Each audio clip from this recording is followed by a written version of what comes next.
మరి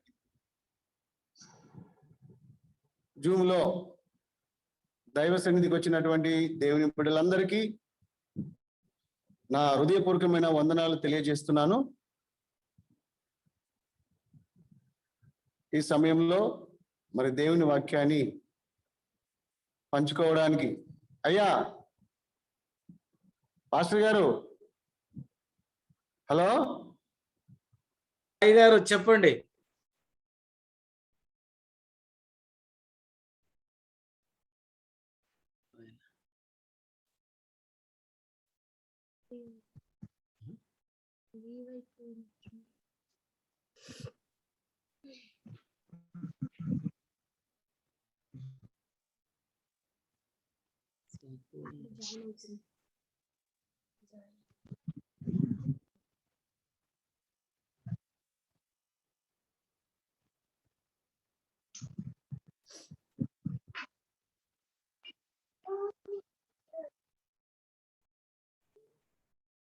సంపూర్ణ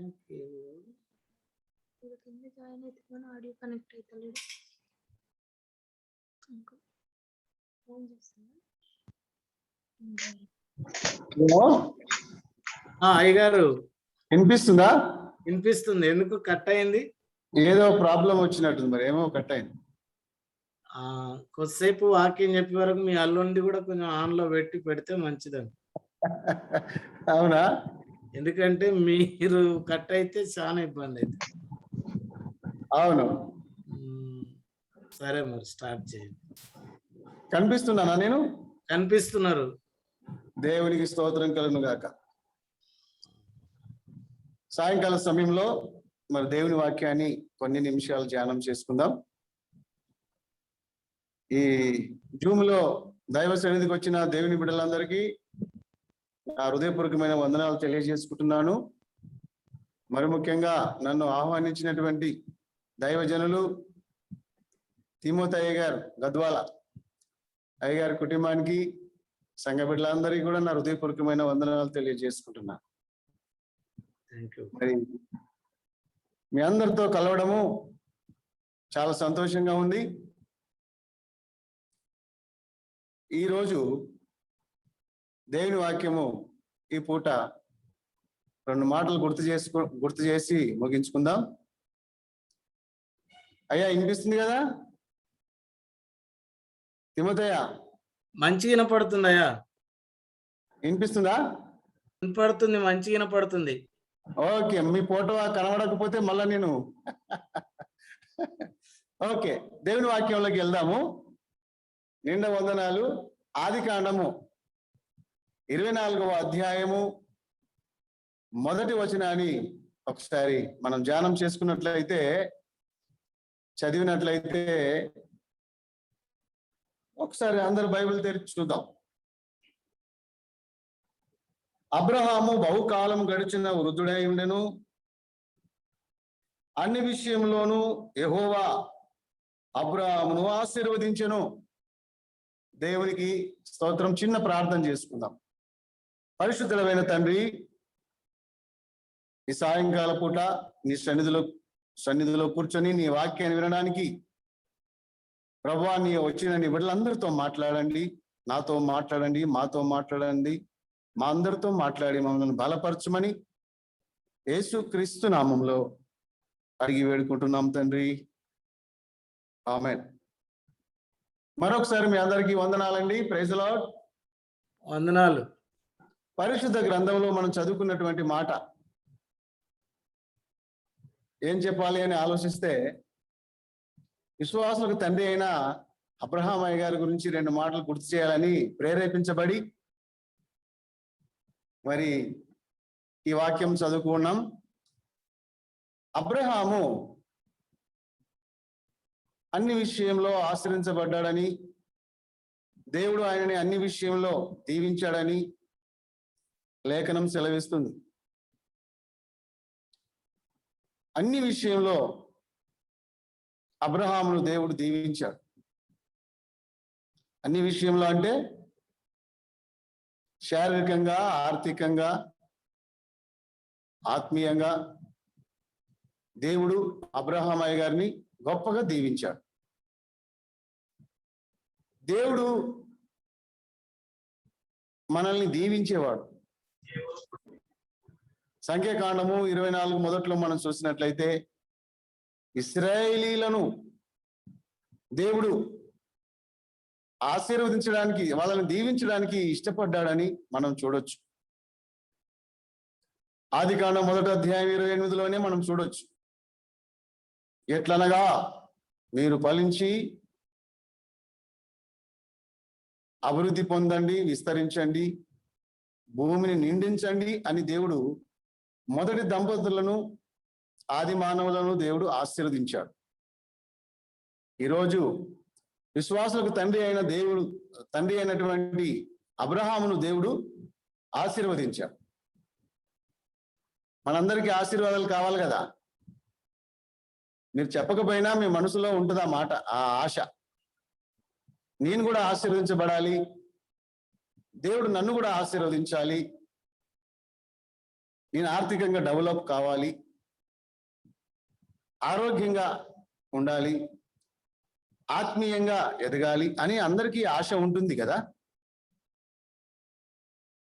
అబ్రహామును చూసినట్లయితే అబ్రహామును దేవుడు అన్ని విధములుగా ఆశీర్వదించెను, అన్ని విధాలుగా. మొట్టమొదటిగా మనం అబ్రహామును చూసినట్లయితే అబ్రహాము వెండి, బంగారము, గొర్రెలు, మేకలు, ఆస్తులు, అంతస్తులు, పనివారు, ఎంతో మంది పనివారు ఆయన చేతి కింద ఉన్నట్టు, అతడు గొప్ప ధనవంతుడిగా ఉన్నట్టు మనం బైబిల్లో చూడొచ్చు. ఆదికాండం 13వ అధ్యాయం 2వ వచనం చూసినట్లయితే అబ్రహాము గొప్ప ధనవంతుడు, వెండి బంగారములు కలిగినటువంటి వాడు. మొట్టమొదటిగా దేవుడు అబ్రహామును ఆర్థికంగా కూడా ఆశీర్వదించాడు. ఈరోజు ఈ వాక్యం వింటున్న బిడ్డలారా, దేవుని బిడ్డలారా, మిమ్మల్ని అందరినీ కూడా దేవుడు ఆర్థికంగా అభివృద్ధి పరచును గాక. మనందరికీ ఒక ఆశ ఉంటుంది, మనకు ఒక చక్కటి ఇల్లు కావాలి, మంచి స్థలం కావాలి, ఆ స్థలంలో మంచి ఇల్లు కావాలి, కారు కావాలి, వెండి బంగారాలు కావాలి. ఆర్థికంగా మనం దీవించబడాలని ప్రతి ఒక్కరికి ఆశ ఉంటుంది. కాబట్టి దేవుడు మిమ్మల్ని ఆ విధంగా ఆశీర్వదించాలి అని నేను కూడా కోరుకుంటున్నాను. మన విశ్వాసుల తండ్రి అయిన అబ్రహామును అయితే దేవుడు గొప్పగా ఆశీర్వదించాడు. మొదటగా ఆయనని ఆర్థికంగా దీవించాడు. రెండవదిగా ఆయనను వృద్ధాప్యం వరకు, గమనించండి, నిండు వృద్ధాప్యం వచ్చే వరకు ముసలితనమున, మంచి ముసలితనమున అబ్రహాము నిద్రించాడు. మంచి ముసలితనమున దేవుని సన్నిధికి వెళ్ళిపోయాడు. అంటే ఆయుష్ని కూడా దేవుడు పొడిగించాడు.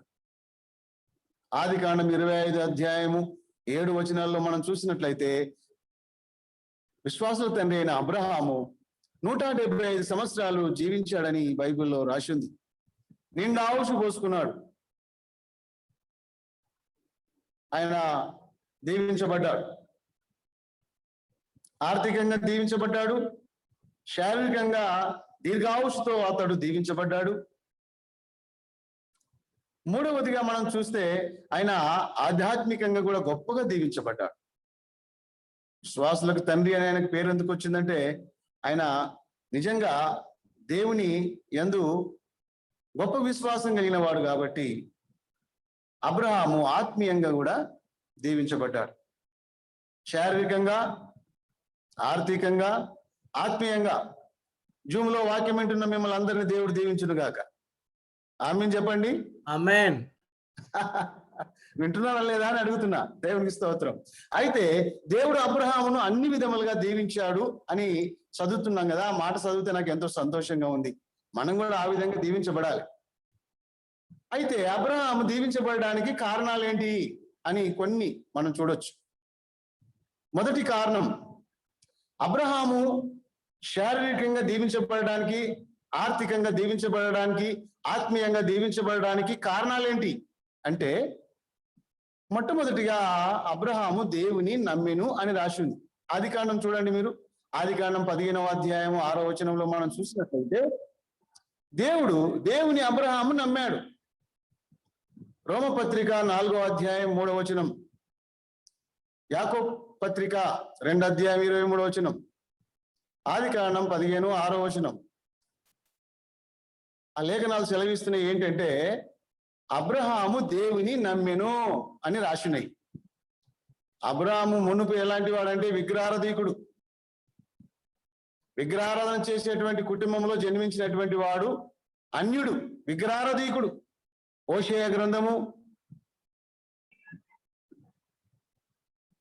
24వ అధ్యాయము 2వ వచనంలో మనం చూడొచ్చు. కాబట్టి దేవుని బిడ్డలారా, అబ్రహాం ముందు అన్యుడిగా ఉండే విగ్రహారాధికుడుగా ఉండే. అట్లాంటి టైంలో అబ్రహాము దేవుని నమ్మాడు కాబట్టి గొప్పగా దీవించబడ్డాడు. ఈరోజు యేసు ప్రభుని నమ్ముకుంటే నువ్వు దీవించబడతావు, ఆశీర్వదించబడతావు. ఆయన నమ్ముకోవాలి.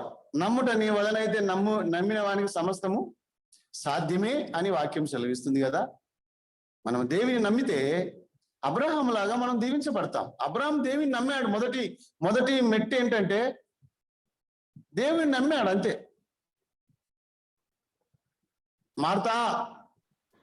మార్తా నువ్వు నమ్ముతున్నావా? నమ్మితే దేవుని మహిమ చూస్తావు అన్నాడు యేసుప్రభు. మనం యేసుప్రభుని గట్టిగా నమ్మినట్లయితే ఆయన యొక్క ఆశీర్వాదాలు, దీవెనలు, ఆయన మహిమను మనం చూస్తాం. అబ్రహాము దీవించబడడానికి మొదటి కారణము దేవుని నమ్మాడు. నువ్వు నమ్మినవా? నమ్మినట్టుగా నటిస్తున్నావా? నమ్మితే దేవుని మహిమ చూస్తావు కదా. నమ్మిన వానికి సమస్తము సాధ్యమే కదా. హెబ్రీ పత్రిక 11:6లో రాసింది ఏంటి తెలుసా? విశ్వాసము లేకుండా దేవునికి ఇష్టడైనట అసాధ్యం. దేవుని యొద్దకు వచ్చేవాడు దేవుడు ఉన్నాడని, తన్ను వెతుకు వారికి ఫలము దయచేయవాడని నమ్మవలెను కదా అని లేఖనం సెలవిస్తుంది. మనము నిజంగా దేవుని నమ్మితే నిజంగా అద్భుతాలు చూస్తాం. కొంతమంది టైంపాస్ కొరకు నమ్ముతారు, నమ్మినమని చెప్పుకుంటారు కానీ నమ్మరు. వీళ్ళు దేవుని నమ్మొచ్చు కానీ దేవుడు వీళ్ళని నమ్మడు. కొంతమంది దేవుని నమ్ముతారు కానీ దేవుడు అయితే వాళ్ళని నమ్మడు. ఎందుకంటే వాళ్ళు నమ్మకస్తులు కారు. ఈరోజు దేవుని బిడ్డలారా, దేవుని నమ్ముకుంటే గట్టిగా నమ్ముకోవాలి. పట్టు విడకు దిటము చెడకు, నెట్టుకొని ముట్టాడిగా జుట్టుకొను కష్టములు విడగొట్టు, ఏసు తట్టు కనిపెట్టు, వద్దు మనస బుద్ధి పురుష అనే ఓ పాట. కాబట్టి మనం గట్టిగా పట్టుకొట్టాలి, యేసు ప్రభుని గట్టిగా నమ్మాలి. అబ్రహాం గట్టిగా నమ్మాడు. అబ్రహాము దేవుని నమ్మెను, అది అతనికి నీతిగా ఎంచబడెను. అబ్రహాము దీవించబడడానికి మొదటి కారణము దేవుని నమ్మాడు గనుక దేవుడు అబ్రహామును దీవించాడు. ఎవరైనా దేవుని నమ్మని వాళ్ళు ఈ యొక్క జూమ్లో ఉంటే మీరు దేవుని నమ్ముకోండి, దేవుని అందు విశ్వాసం ఉంచండి. అబ్రహాము లాగా దేవుడు మిమ్మల్ని కూడా దీవిస్తాడు. దేవుడు పక్షపాతి కాడు. దేవుడు ఒకరిని ప్రేమించి ఒకరిని ప్రేమించకుండా ఉండేవాడు కాదు. దేవుడు అందరినీ ప్రేమిస్తాడు. కాబట్టి దేవుని బిడ్డలారా, అబ్రహాము మొట్టమొదటిగా దేవుని నమ్మిండు, అందుకే దేవుడు అతన్ని దీవించాడు. అబ్రహాంలో ఉన్నటువంటి సుగుణములు, మొదటిది నమ్మాడు. రెండవది చెప్తాను. రెండవది ఆదికాండము 12వ అధ్యాయము 4వ వచనం చూసినట్లయితే, యెహోవా అతనికి సెలవిచ్చినట్లు చేసెను. దేవుడు అబ్రహాముని ఎక్కడైతే వెళ్ళమన్నాడో, నీ స్వదేశాన్ని వదిలిపెట్టి, నీ బంధువులను వదిలిపెట్టి,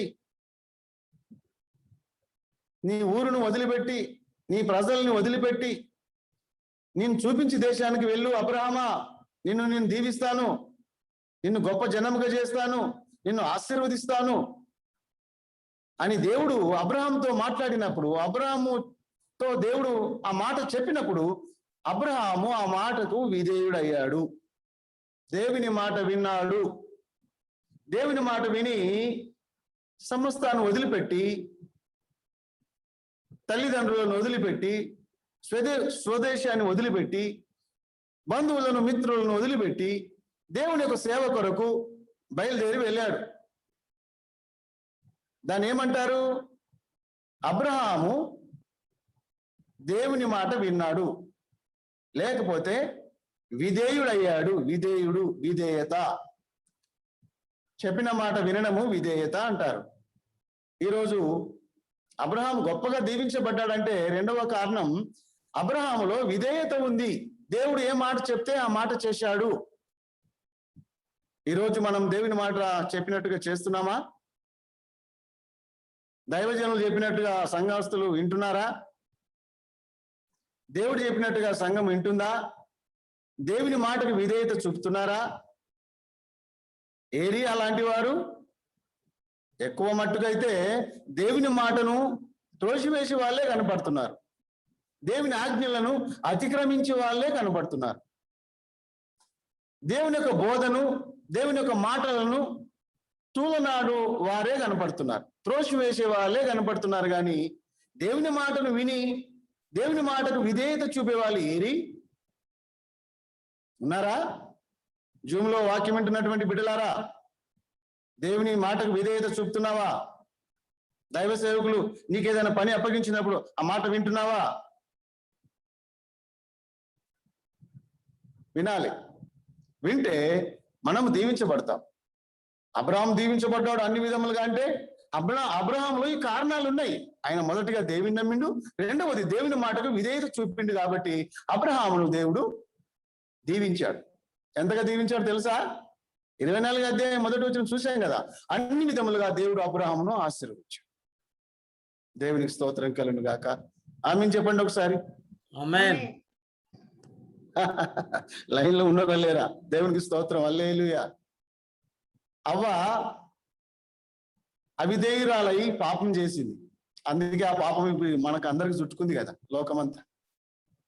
ఎట్లొచ్చింది పాపం? అవిధేయతనా? అవిధేయత వలన, ఆజ్ఞను అతిక్రమించుట వలన పాపం వచ్చింది. ఈరోజు ఎంతమంది ఇట్లాంటి పాపం చేస్తున్నారు? దేవుని మాటకు విధేయత చూపుతున్నారా? దైవ సేవకులు చెప్పిన మాట వింటున్నారా? పక్కకు పెట్టేస్తురా. అబ్రహాం అయితే దేవుని మాటకు విధేయుడయ్యాడు కాబట్టి, దేవుడు చెప్పింది చెప్పినట్టుగా చేశాడు కాబట్టి, దేవుడు వెళ్ళమన్న చోటికి వెళ్ళాడు కాబట్టి, ఈరోజు అబ్రహాము నిండు వృద్ధాప్యం కలిగిన వాడై నిండు ఆవుసు పోసుకున్నాడు, ఆర్థికంగా దీవించబడ్డాడు, ఆత్మీయంగా డెవలప్ అయ్యాడు. అన్ని విధాలుగా యెహోవా అబ్రహామును ఆశీర్వదించాడు. ఒకటి నమ్మాడు, రెండవది విధేయత చూపాడు, మూడవది మనం చూసినట్లయితే అబ్రహాంలో ఉన్నటువంటి మంచి గుణం ఇంకోటి ఏంటి తెలిసిన? ప్రార్థన జీవితం కలిగిన వాడు అని రాసింది.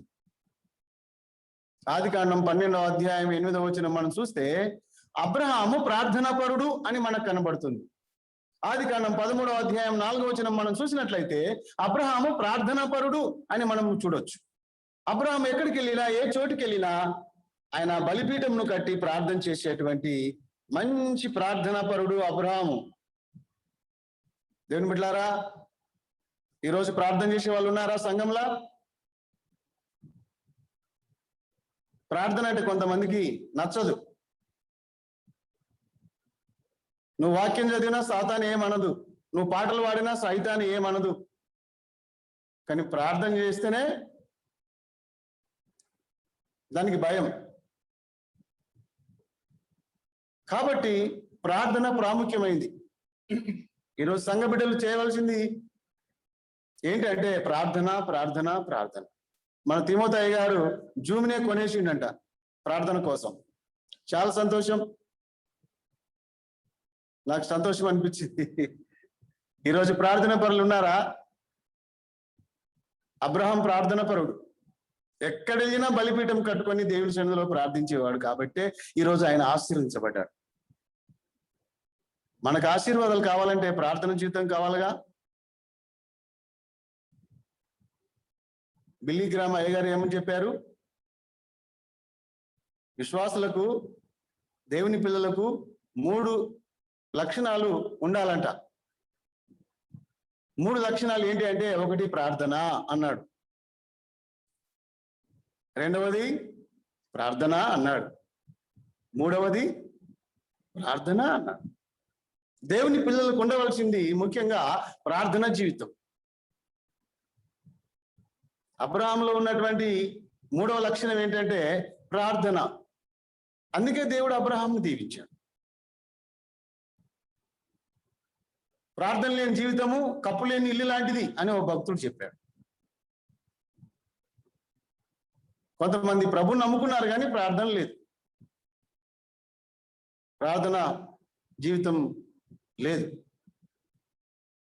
దేవుని నమ్ముకున్న బిడ్డలారా, సమయం దొరికినప్పుడల్లా మనం ప్రార్థన చేయాలి. బైబిల్ సెలవిస్తుంది, దానియేలు రోజుకు 3 సార్లు ప్రార్థన చేసేవాడు, దావీదు రోజుకు 3 సార్లు ప్రార్థన చేసేవాడు, 7 సార్లు స్తుతించేవాడు. మరి ఈరోజు దేవుని పిల్లలు ఏం చేస్తున్నారు? 3 పూటలు తింటున్నారు కానీ ప్రార్థన చేస్తురా? ఒకవేళ ప్రార్థన చేయమంటే స్తోత్రం స్తోత్రం, ఆత్రం ఆత్రమా. ఇలాంటి ప్రార్థనలు ఎట్లా నీకు ఆశీర్వాదాలు తీసుకొస్తాయా? దేవుని బిడ్డలారా, మూడవది ఏంటంటే అబ్రహాము ప్రార్థనా పరుడుగా ఉన్నాడు కాబట్టి దేవుడు అతన్ని దీవించాడు, అన్ని విధాలుగా దీవించాడు. అబ్రహాములో మనకు కనిపిస్తుంది ప్రార్థనా జీవితము. ఒకటి, దేవుని నమ్మాడు. రెండవది, దేవుని మాటకు విధేయుడయ్యాడు. మూడవది, ప్రార్థన పరుడై ఉన్నాడు. నాలుగవది, అబ్రహాములో ఉన్నటువంటి మంచి లక్షణం ఏంటంటే ఆదిత్యము ఇచ్చువాడు అని బైబిల్లో రాసింది. ఆదిత్యం అంటే భోజనం పెట్టువాడు. 10 మందికి భోజనం పెట్టడం అనేది మనం నేర్చుకోవాలి. కనీసం అయ్యగారికి అమ్మగారికైనా పెట్టాలి, నెలకొకసారని పిలిచి. ఆదిత్యం ఇచ్చేటువంటి లక్షణాలు మనలో ఉండాలి. ఆదిత్యం ఇచ్చే వారిలో మొదటివాడు అబ్రహాం. జూమ్ లో వాక్యం ఉంటున్న సహోదరులారా, ఆదిత్యం ఇస్తున్నారా? తీసితనం కలిగి ఉన్నారా? కనీసం దైవజనునికి, అయ్యగారికి, అమ్మగారికి, తిమోతి అయ్యగారికి, తిమోతి అమ్మగారికి కనీసం నెలకో పూట భోజనం పిలుస్తున్నారా? అది విశ్వాసి లక్షణం. బైబిల్లో అనేక మంది మనం చూడొచ్చు ఆదిత్యం ఇచ్చేవాళ్ళు. 2వ రాజుల గ్రంథం 4వ అధ్యాయం 8వ వచనం చూడొచ్చు. గనురాలైనటువంటి ఆమె దైవజనుని ఇంటికి భోజనానికి పిలిచిందని మనం చదువుకుంటాం. అపొస్తలుల కార్యాలు 16వ అధ్యాయం 16వ వచనం, అపొస్తలుల కార్యాలు 16, 15వ వచనం, వాళ్ళు దైవ సేవకులను ఇంటికి పిలిచి భోజనం పెట్టినట్టుగా మనం చూస్తున్నాం. దేవుని బిడ్డలారా, ఆదిత్యం ఇచ్చే లక్షణము మంచిది. పుచ్చుకోవడం కంటే ఇచ్చుట ధన్యము. మనము వాళ్ళ దగ్గర వీళ్ళ దగ్గర తినే వాళ్ళం ఉండక తినిపించే వాళ్ళం కూడా వాళ్ళమై ఉండాలి. మనం తినిపించాలి. అది అబ్రహాం అయ్య గారిలో ఉన్నది. అబ్రహాం అయ్య గారు ఆదిత్యం ఇచ్చువా. కాబట్టి మనము ఆదిత్యం ఇచ్చుట్లో నమ్మకంగా ఉండాలి. ఎబ్రీ పత్రికలో మనం చూడొచ్చు 13వ అధ్యాయం 1వ వచనంలో, తెలియకనే వాళ్ళు దేవదూతలకు ఆదిత్యం ఇచ్చిరి కదా. మీరు కూడా ఉపకారము ధర్మం చేయుట మరవకుడి. మనము కూడా ఆదిత్యం ఇయ్యాలి.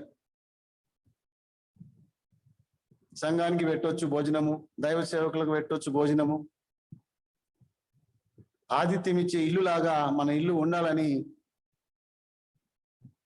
వాక్యం సెలవిస్తుంది. మన తండ్రి అయిన అబ్రహాము ఆదిత్యం ఇచ్చుట్లో మొదటి వ్యక్తిగా ఉన్నాడు కాబట్టి దేవుడు అతన్ని గొప్పగా ఆశీర్వదించాడు. నేను అనుకున్న వాక్యం చదివినప్పుడు అబ్రహాము అన్నిట్లో ఆశీర్వదించబడ్డాడు అంటే కారణాలు ఏంటి అంటే, అతడు దేవుని గట్టిగా నమ్మాడు, దేవుని మాటకు విధేయత చూపాడు, అతడు ప్రార్థన పరుడై ఉన్నాడు. 4వది, అతడు ఆదిత్యం ఇచ్చేవాడై ఉన్నాడు. జూమ్లో వాక్యం వింటున్న బిడ్డలారా, ఇప్పటి నుంచి మీరు ఇస్తున్నారు ఆదిత్యము, నాకు తెలుసు,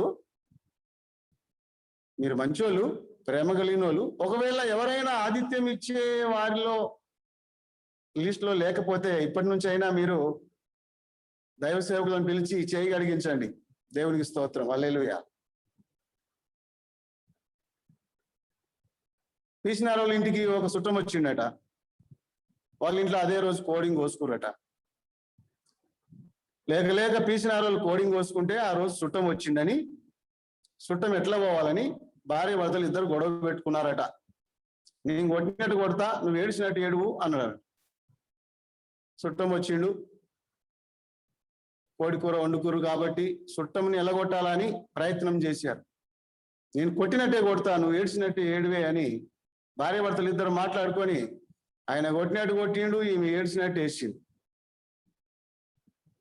ఆ వచ్చిన చుట్టం వెళ్ళిపోయాడు. ఆ చుట్టం వెళ్ళిపోయినాక వీళ్ళు కిలకిల శిల్క గోరెంకలాగా నవ్వుకుంటా, నువ్వు కొట్టినట్టే కొట్టినావు కానీ కొట్టలేదయ్యా అని ఆమె అన్నదంట. ఈయన కూడా అన్నాడంట, నువ్వు ఏడ్చినట్టే ఏడ్చినావు కానీ నువ్వు కూడా ఎడవలేదే అని ఆయన అన్నాడంట. ఆ మాట ఆ చుట్టం షోలో పడ్డది. ఆ కిటికీలో గుండా వెళ్ళి ఆ చుట్టం షోలో పడ్డది. ఆ చుట్టం కూడా ఆ మాట విని వెనకకు వచ్చేసి, నేను కూడా పోయినట్టే పోయినా కానీ పోలేదు అని ఆయన. ఇలాంటి పీసినారి కుటుంబాలు కొన్ని ఉన్నాయి. కాబట్టి దేవుని బిడ్డలారా, మనము ఆదిత్యం ఇచ్చుట్లో ముందుండాలని దేవుని వాక్యం సెలవిస్తుంది. 5వ లక్షణం, అబ్రహాములో ఉన్నటువంటి 5వ లక్షణం ఏంటంటే, అబ్రహాము దేవునికి భయపడేవాడు అని రాసింది. అబ్రహాం దేవునికి భయపడినందున దేవుడు అబ్రహామును ఆశీర్వదించినట్టు బైబిల్ సెలవిస్తుంది. దేవుని యందు భయము భక్తి కలిగినటువంటి వాళ్ళు దీవించబడతారు.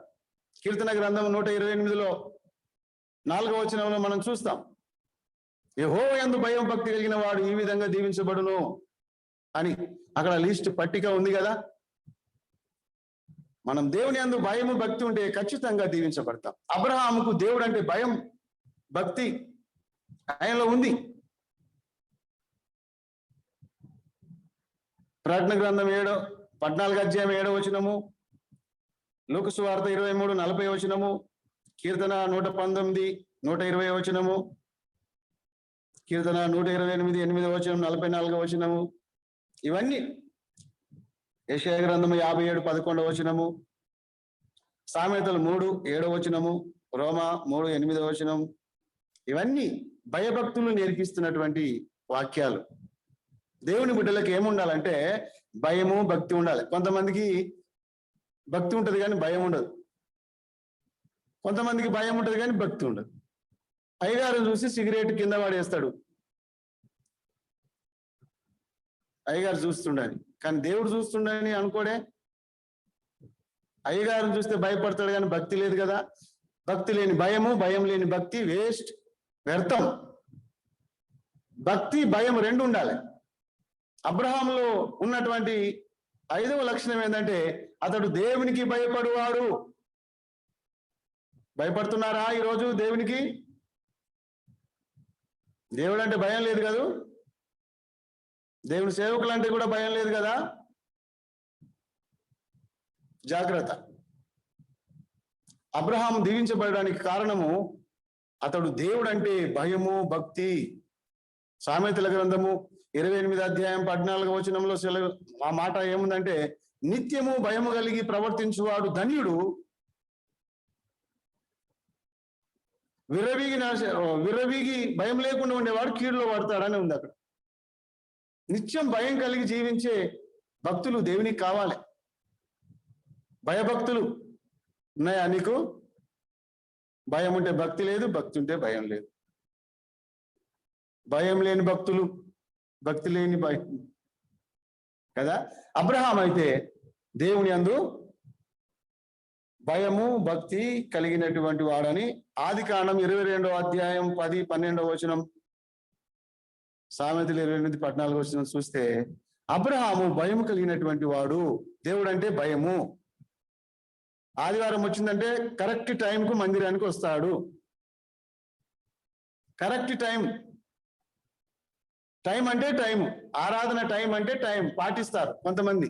కొంతమంది ఏమో ఆమీన్ అనేటువంటి టైంలో వస్తారు, లేట్గా వస్తారు. అంటే వాళ్ళకి భయం లేదని అర్థం.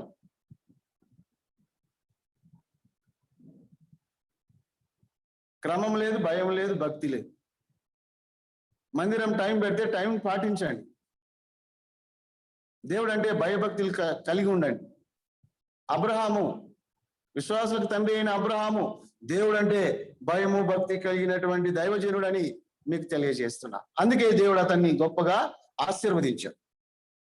చెప్పండి, అబ్రహాం దేవుని నమ్మాడు, అబ్రహాము దేవుని మాటకు విధేయుడయ్యాడు, అబ్రహాము ప్రార్థనాపరుడై ఉన్నాడు. 4వది అబ్రహాము ఆతిథ్యం ఇచ్చేవాడై ఉన్నాడు. 5వది అతడు దేవునికి భయపడువాడై ఉన్నాడు. 6వది చూడండి, ఆదికాండము 14వ అధ్యాయం, ఆదికాండం 14వ అధ్యాయము 18 నుంచి 20 వచనాలు చూస్తే, దశభాగము ఇచ్చువాడు, 10వ వంతు ఇచ్చువాడు. ఎంత మంచి మాట! అబ్రహాము దీవించబడ్డాడంటే దశభాగం ఇచ్చాడు కదా. ఆదికాండం 14 అధ్యాయము 18 నుంచి 20 వచనాలు చూసినట్లయితే 10వ వంతు ఇచ్చాడని రాసింది కదా. మరి ఈరోజు దైవుని బిడ్డలు దశభాగం ఇస్తున్నారా? దేవుని నమ్ముకున్నారు, మంచిదే. మందిరానికి వస్తున్నావు, మంచిదే. పాటలు పాడుతున్నావు, మంచిదే. మరి దశభాగం ఇస్తున్నావా, 10వ వంతు దేవునికి ఇస్తున్నావా అనేది గుర్తు చేస్తున్నా. అబ్రహాం అయితే అన్నిట్లో, అక్కడ రాసింది అబ్రహాము అన్నిట్లో 10వ వంతు ఇచ్చెను. కొన్నిట్లో కాదు, అన్నిట్లో. మొదటి జీతం వచ్చినప్పుడు ఆ జీతంలో నుండి మొదటి భాగము మందిరానికి ఇవ్వాలి కదా, దైవ సేవకులకు ఇవ్వాలిగా. ఈరోజు అనేక మంది మరి దశభాగాన్ని ఇవ్వలేరు. దశభాగం ఇయ్యమని బైబిల్ సెలవిస్తుంది. సామెతల గ్రంథము 3:9, సామెతల గ్రంథం 11:24 వచనం, హెజ్కేలు గ్రంథం 44:30 వచనం, ద్వితీయోపదేశకాండం 18:4 వచనం, ద్వితీయోపదేశకాండం 12:17, లేవి 27:30 వచనం, ఈ మలాకి 3:10 వచనం. ఇవన్నీ వాక్యాలు దేవునికి దశభాగం ఇయ్యమని సెలవిస్తున్నాయి. దేవుని బిడ్డలారా, దేవునికి దశభాగం ఇస్తున్నారా? భక్తి అంటే అక్కడ తెలుస్తుంది. మరి మంచోని గుణం చేపల కాడ తెలుస్తుందంట, మంచోని గుణం నీసు కాడ తెలుస్తుందంట. నీసు కాడ, చేపల కాడ. చేపల పాలు పెడితేప్పుడు ముంగట పెద్ద పెద్దవి పెట్టుకుంటాడు, పక్క వాళ్ళకు చిన్నవి పెడతాడు. మరి క్రైస్తవుల గుణము ఎక్కడ తెలుస్తుంది అంటే ఇచ్చే దగ్గరనే తెలుస్తుంది. నువ్వు దేవుని ఎంత ప్రేమిస్తున్నావో, నీలో ఎంత భక్తి ఉన్నదో, నువ్వు దశభాగం ఇచ్చే దగ్గరనే తెలుస్తుంది. నువ్వు అసలైన దేవుని బిడ్డవైతే, విశ్వాసం అయితే ఖచ్చితంగా దశభాగం దేవునికి ఇవ్వాలి. చేయి బిగబట్టుకోవద్దు, జాగ్రత్త. నువ్వు దీవించబడాలంటే అన్నిట్లో దేవునికి 10వ వంతు ఇవ్వవలసిందే. జూమ్లో వాక్యం వింటున్న దేవుని బిడ్డలారా, ఇప్పటి నుండి మొదటిది ప్రథమ ఫలములు 10% కాదు, అసలుకి 50% ఇవ్వాలి. సగభాగం ఇవ్వమని బైబిల్ చెప్తుంది. సగం దేవునికి, సగం నీకు. నీవు సంపాదించిన దాంట్లో సగం దేవునికి, సగం నీకు. కొత్త నిబంధనలో మారిపోయింది. కొత్త నిబంధనకు వచ్చేసరికి 10% నీకు, 90% దేవునికి. కానీ ఇస్తున్నారా? కనీసం 10% అని ఇస్తున్నారా? లేదు. మరి అబ్రహామయ్య గారు ఇచ్చాడు కదా, మన విశ్వాసుల తండ్రి ఇచ్చాడు కదా, అందుకే దేవుడు అతన్ని ఆశీర్వదించాడు. దశభాగం గురించి చెప్తే మీకు ఏమైనా ఎవరికైనా బాధ అనిపిస్తుందో, కోపం వస్తుందో క్షమించాలి. తప్పక దశభాగం ఇవ్వాలి. దశభాగం ఇచ్చేవాడే క్రైస్తవుడు, దశభాగం ఇచ్చేవాడే దేవుని బిడ్డ. దశభాగం ఇయ్యని వాడు దేవుని బిడ్డ అనడానికి కష్టంగా ఉంది. నువ్వు దేవుని ప్రేమిస్తున్నావు అన్నదానికి కష్టంగా ఉంది. నువ్వు దేవుని ప్రేమిస్తే దేవునికి ఇస్తావు. కాబట్టి దేవుని బిడ్డలారా, చివరిగా అబ్రహాంలో ఉన్నటువంటి లక్షణం ఏంటంటే ఒకటి నమ్మకం, దేవుని నమ్మాడు. రెండవది విధేయత చూపాడు. మూడవది ప్రార్థన పరుడై ఉన్నాడు. నాలుగవది ఆతిథ్యం ఇచ్చేవాడై ఉన్నాడు. ఐదవది అతడు దేవుని యందు భయభక్తులు కలిగిన వాడై ఉన్నాడు. ఆరవది దశభాగం ఇచ్చేవాడై ఉన్నాడు. ఏడవది చెప్పి ముగిస్తా, టైం కూడా అయింది. ఏడవది ఏం చేసేవాడు అబ్రహాం అంటే దైవ చిత్తము చేయువాడు. చెప్పండి, దైవ చిత్తము చేయువాడు. ఆయన కొడుకుకు అమ్మాయిని తీసుకురావాల్సిన సమయం వచ్చినప్పుడు, కోడలు కావాలనుకున్నప్పుడు ఆ కానానీయుల ప్రాంతంలో ఏ పిల్లని కూడా చేసుకోలేడు. నా కొడుకుకు విశ్వాసురాలైన బిడ్డ కావాలి, నా బంధువుల పిల్ల కావాలి అని ఇస్సాకుకు భార్యను అన్యుల పిల్లని చేయలేదు, కానీ ఒక విశ్వాసురాలైన పిల్లని, గుణవంతురాలైన రిబుకను మరి తన కొడుకుకు కావాలని దైవ చిత్తాన్ని పాటించి, దైవ చిత్తం తెలుసుకొని, దైవ చిత్తానుసారంగానే తన కొడుకుకు కోడల్ని తెచ్చి పెళ్లి చేశాడు. ఈ రోజు చాలా మంది పెళ్లిళ్ళు చేసుకుంటారు. ఎట్లా చేసుకుంటారు పెళ్లిలో? డబ్బు ఎంత ఇస్తారు కట్నం? ఎర్రగుందా అమ్మాయి, చదువుకుందా అమ్మాయి, తెల్లగుందా అమ్మాయి, కట్నం ఎంత ఇస్తారు? ఇది చూడలే అబ్రహాము. అబ్రహామయ్య గారు చూసింది ఏంటంటే విశ్వాసం, ఆమెలో ఉన్నటువంటి భక్తి, ఆమెలో ఉన్నటువంటి గుణము. ధనము కంటే గుణము గొప్పది, ఐశ్వర్యము కంటే ఆత్మీయత గొప్పది. కాబట్టి మన దైవజనులు అబ్రహామయ్య గారు ఏడవ సుగుణం ఏంటంటే దైవ చిత్తము చేయువాడు. దేవుని బిడ్డలారా, ఈరోజు మనం ఏం చేయాలి తెలుసిన? దైవ చిత్తం చేయాలి. దేవుని చిత్తం ఏదో మనం తెలుసుకోవాలి. రోమ 12 మొదటి నుంచి పౌలు భక్తుడు అన్నాడు కదా, సహోదరులారా సజీవ యాగముగా మీ శరీరములను ప్రభువుకు సమర్పించుకొనుడి, దైవ చిత్తమును తెలుసుకోండి, దైవ చిత్తానుసారంగా జీవించండి. కాబట్టి అబ్రహాము ఏడవ లక్షణము దైవ చిత్తం చేయువాడు. ఈరోజు మనము దేవుని నమ్ముకున్న మనందరం కూడా దైవ చిత్తమే చేద్దాం. మన సొంత చిత్తాలు చేయొద్దు, మన ఇష్టాలు కాదు. మనం దేవుని చిత్తం నెరవేరుద్దాము, దేవుని మహిమపరుద్దాము, దేవుని ఘనపరుచుకుందాము. నీ సొంత ఆలోచన, నీ సొంత చిత్తము, నీ స్వబుద్ధి ఆధారం చేసుకోవద్దు. నీ తెలివితేటలు దేవుని దగ్గర పనికిరావు. మీ అమ్మాయికి అల్లుడు కావాలంటే ఉద్యోగస్తుడు కావాలి, ధనవంతుడు కావాలనా? గుణవంతుడు వద్దా? ప్రార్థనాపరుడు వద్దా? మరి నీ బిడ్డకు అల్లుడు కావాలంటే ధనవంతుడు కావాలి. మరి నీ కొడుకు కోడలు కావాలంటే కట్నం తెచ్చేది కావాలనా? తెల్లగా ఉండాలా? ఇట్లా చూస్తావా నువ్వు? ఇది దైవ చిత్తమేనా? అబ్రహాము అట్లా చూడలేదు కదా. అబ్రహాము డబ్బు చూడలే, ధనం చూడలే, అమ్మాయి గుణం చూశాడు, భక్తి చూశాడు. అమ్మాయి ప్రార్థన చేస్తుందా? చేస్తుంది. ఉపవాసం ఉంటుందా? ఉంటది. కానుకలు ఇస్తుందా? ఇస్తుంది. దశభాగాలు ఇస్తుంది కదా. మంచి గుణాలు ఉన్న అమ్మాయిని చూసి అబ్బాయికి చేసుకున్నాడు అబ్రహాం. ఈరోజు దేవుని బిడ్డలారా, నేను చెప్పిన మాటలు గుర్తున్నాయి కదా.